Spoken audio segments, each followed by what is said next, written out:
حضرت محمد صلی اللہ علیہ وآلہ وسلم پر ایک مضمون۔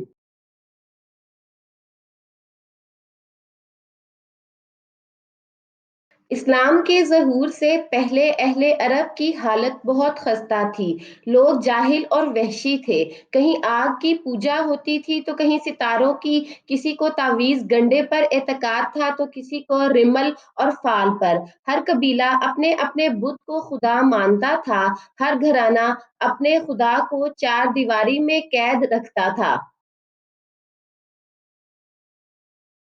کعبہ مکرمہ میں جو اب بیت اللہ یعنی خدا کا گھر ہے، جہاں 360 بت تھے، لوگ درختوں کو سجدے کرتے تھے، قبروں پر ناک رگڑتے تھے، جا بجا فتنہ و فساد برپا تھا، امن و سکون نام کو بھی نہ تھا، نہ قانون تھا، نہ انصاف، لوٹ مار کا بازار گرم تھا، جوا عام تھا، شراب کو ماں کے دودھ سے زیادہ سمجھا جاتا تھا، ننھی بچیوں کو زندہ زمین میں دفن کر دیا جاتا تھا۔ غرض سرزمین عرب میں چاروں طرف اندھیرا ہی اندھیرا تھا۔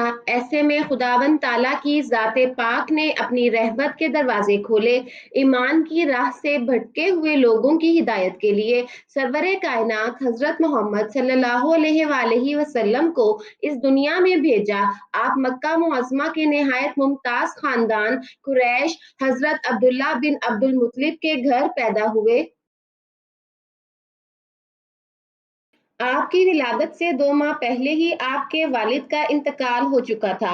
6 برس کی عمر میں آپ کی والدہ ماجدہ بی بی آمنہ بھی وفات پا گئیں۔ چنانچہ آپ کی پرورش آپ کے دادا عبد المطلب کے ذمہ آئی، لیکن 2 سال بعد دادا کا سایہ بھی سر سے اٹھ گیا اور اس پر حضور صلی اللہ علیہ وآلہ وسلم کے چچا ابو طالب آپ کے سرپرست بنے۔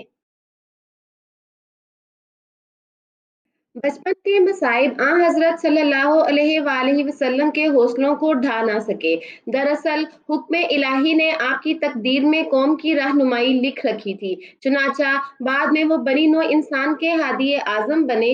جوان ہوئے تو آپ نے ایک امیر بیوہ حضرت خدیجہ کی ملازمت اختیار کی۔ آپ صلی اللہ علیہ وآلہ وسلم نے اپنے فرائض اس خوش اسلوبی کے ساتھ انجام دیے کہ حضرت خدیجہ نے آپ کو شادی کا پیغام بھیجا۔ آپ نے اس پیغام کو قبول کیا اور 25 سال کی عمر میں ان سے شادی کر لی۔ اس وقت بی بی خدیجہ کی عمر 40 سال تھی۔ حضرت صلی اللہ علیہ وآلہ وسلم کے اخلاق و اطوار شروع سے ہی نہایت شائستہ تھے۔ آپ زبان کے میٹھے اور دل کے سچے تھے، کبھی جھوٹ نہ بولتے تھے، اسی وجہ سے آپ کو صادق اور امین کا لقب ملا۔ آپ کے مزاج میں تحمل کوٹ کوٹ کر بھرا تھا، دشمن کے ساتھ بھی نرمی اور خوش اسلوبی کے ساتھ پیش آتے تھے، رحم و کرم کے پتلے تھے۔ کسی سے کبھی انتقام نہ لیا، نہ کسی کے لیے بد دعا کی، فقیر اور درویشی کی زندگی بسر کرتے، راحت و آسائش سے کوسوں دور رہتے۔ سارے عرب کے تاجدار تھے مگر بوریے پر سوتے اور کھجور کھا کر گزارا کرتے تھے۔ عبادت کا یہ حال تھا کہ ساری ساری رات یاد الہی میں گزار دیتے۔ بت پرستی سے آپ کو سخت نفرت تھی۔ شہر سے باہر غار حرا میں عبادت میں زیادہ وقت گزارتے تھے۔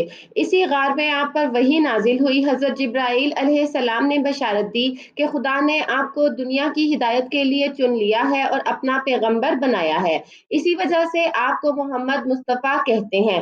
اس بشارت کے وقت آپ کی عمر 40 سال تھی۔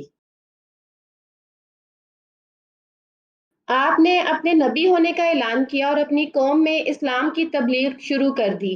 آپ کی تعلیم یہ تھی کہ خدا کی ذات واحد اور لا شریک ہے، وہی سب کو پیدا کرنے والا ہے، رزق پہنچانے والا ہے، اس کے نزدیک سب انسان برابر ہیں، امیر غریب بندہ و صاحب، عربی اور عجمی، گورے کالے میں کوئی تمیز نہیں، وہ ازل سے موجود ہے اور ابد تک قائم رہے گا۔ ہر انسان کو اس کی عبادت کرنی چاہیے، محبت و مساوات انسانیت کی دلیل ہے۔ پڑوسی کو ستانا بدی ہے، بدی اور ظلم کا انجام دوزخ کی آگ اور نیکی اور محبت کا پھل جنت ہے۔ ذات پات اور اونچ نیچ کے جھگڑے شیطان نے پیدا کیے ہیں، خدا کی ذات کے ساتھ کسی اور کو